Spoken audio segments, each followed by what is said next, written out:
Hello everybody, welcome back to the channel. My name is Alan, this is my life in Taiwan, and welcome to the cloudy grey skies of Taichung, where it is threatening serious rain. But I thought I'd get out and quickly make a video a little bit different to what I've been making recently. I know I said I'd make more food videos if there was 2,000 likes. You guys absolutely smashed it and give me something like 6,000 or 7,000. So definitely more food videos coming in the near future. But as I just said, this video is going to be a little bit more personal, relating to my biggest worries or concerns that having my life in Taiwan puts on me. I'm bringing you along on my daily walk, so we'll take a couple of breaks, have a sit down and chat about those worries and concerns.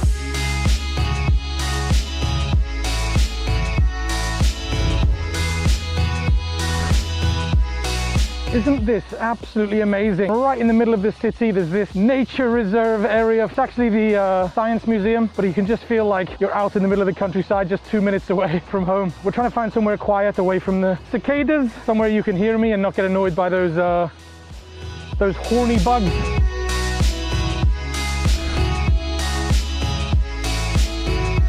Right, so we found somewhere to sit down, a little bit away from all the bugs. Hopefully you can hear me through the mask, which is of course mandatory during the level 3 lockdown.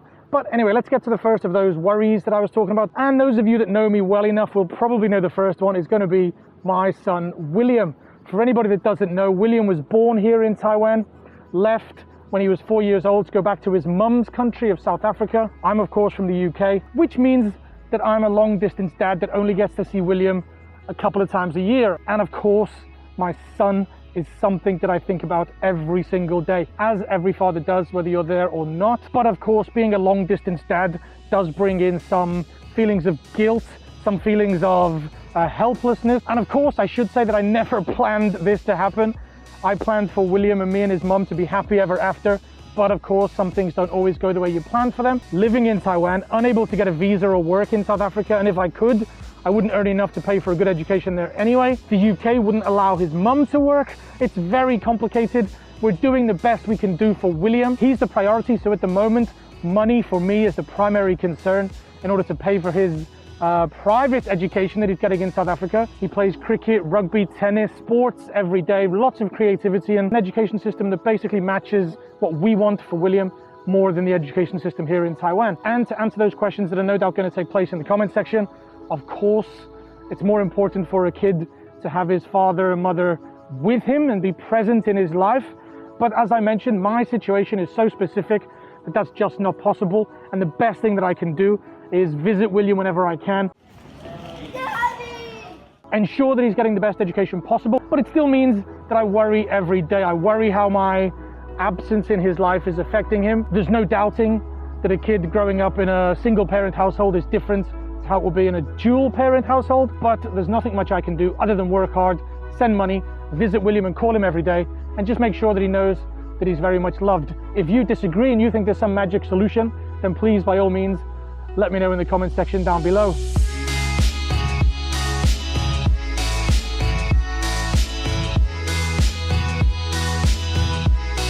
I know I bang on about it all the time, how much I love this city, but the amount of parks right here in the middle of the city center is something that really would surprise a lot of people who maybe think that Taiwan is just a concrete jungle full of cities and factories.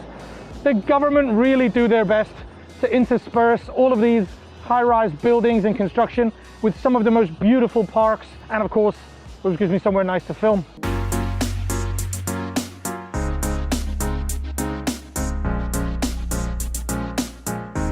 The other major thing that I spend my time thinking about or being concerned about is this channel. Probably way too much, almost obsessively much.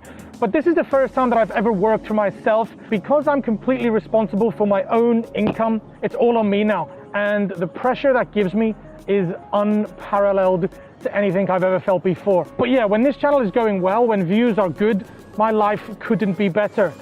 When views are shit, as they have been recently, then everything feels like it's falling apart. I can't sleep. I study analytics. I watch other YouTubers' channel. I get jealous when somebody else is having better views than me. And I think many of my YouTube friends would empathize with this and understand, yes, I want to see everybody in the YouTube space doing well, but that includes myself. So although I love the freedom and the opportunity that this channel gives me, It's actually a huge stress.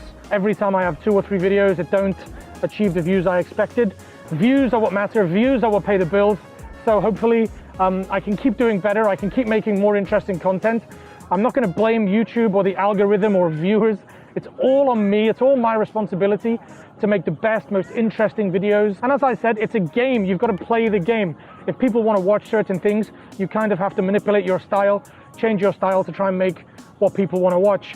Hopefully this video is what some of you want to watch. I know some of you definitely will be enjoying this, but for those of you that want more entertaining, fun, outrageous content, I'll do my best to make what I can, because not only is it good for you guys, I get to see something entertaining, it actually makes me more money, and then my worries and concerns can relax a little bit.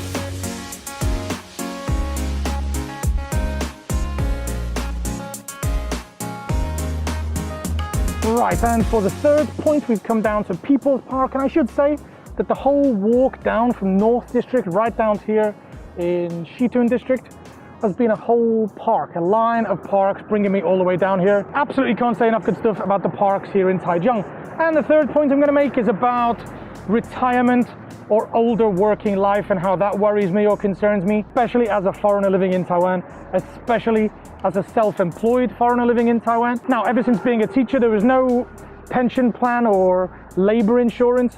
It's a really hot contested issue by foreigners here in Taiwan, as we should qualify for the government's labor program, but a lot of bosses don't partake in it, which I think is terrible. I think every employee should be equal here in Taiwan, regardless of nationality, but that's not what we're talking about. We're talking about, as a YouTuber, what is my plan for the future? Am I going to be a YouTuber when I'm 60? Absolutely no idea.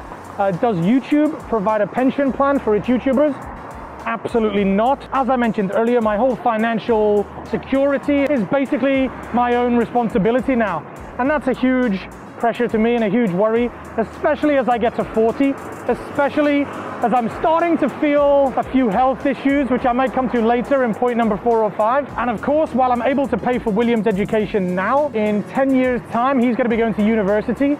That's not going to be cheap, depending on which country he goes to. And also, you can start to see now how even just points 1, 2, and 3, they all kind of mix together, and it's basically just one big worry or concern. Maybe I'm being too pessimistic. A lot of the time, I just get on with my life and enjoy it day by day. But when I sat down to write this video, I realized there's actually quite a few things that I'm worried about. If you are self-employed, as I know a lot of Taiwanese people are, I'd love to get your opinion on what do you do for future retirements.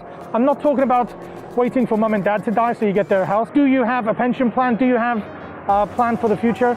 I'd love to know what Taiwanese people do, and maybe I can get some ideas of how to take away this worry for myself in future. Let's keep walking and do a lap or 2 of this beautiful city center park. I think I'm talking too much about the parks, but I do really love them.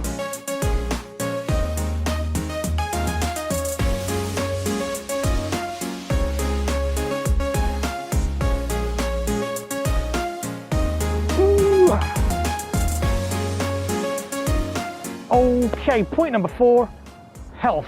And this is a relatively serious one for me, especially recently, as I had a little bit of a heart scare with a pain in my chest, I should say. So I went to see the doctor. Doctor gave me a full once-over, and he told me that I'm at serious risk of developing coronary artery disease in the next couple of years unless I change my lifestyle. And my lifestyle had been pretty lazy, very sedentary, lots of sitting at a desk, editing, and of course, there was a wee bit of drunken. So I've completely changed my lifestyle over the past couple of months. As some of you have noticed in my videos, I've shed a few pounds, and although Taiwan's healthcare system is unbelievable and I couldn't be in a better country if I developed some health problems, that's not really what I'm worried about. So I'm not worried about the doctors doing a good enough job. I'm just worried about being without family. Yes, I've got really good friends network, but is Mr. Kiwi going to be the one to feed me soup when I can't help myself? Would Prozzy be the one to wipe my ass? I'm sure he would, but he wouldn't stop complaining about it. But anyway, that's not the point. The point is, when you're sick or you're in hospital, you really want your closest people next to you. The possibility of getting sick as I get older is more and more likely, and it's something I worry about. But yes, a big thanks to the doctors and nurses in Zhongguo Daxue Yiyuan who really looked after me. Gave me a big fright, but yeah, they did a good enough job to look after me and frighten me into a more healthy lifestyle.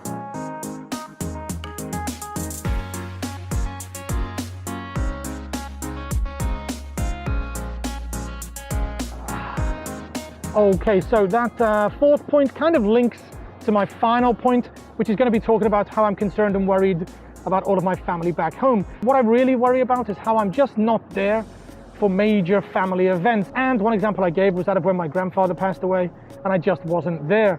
All of my family were surrounding his bed as he passed away, and I was probably the only one that wasn't actually there. Yes, I went back there for the funeral, but being there for the funeral is more to support the other members of the family and not actually any use to my grandfather. I think he would have much preferred if I'd come back and seen him while he was still alive. And this is something that my grandmother often tells me: make sure you come back and see me before I'm dead.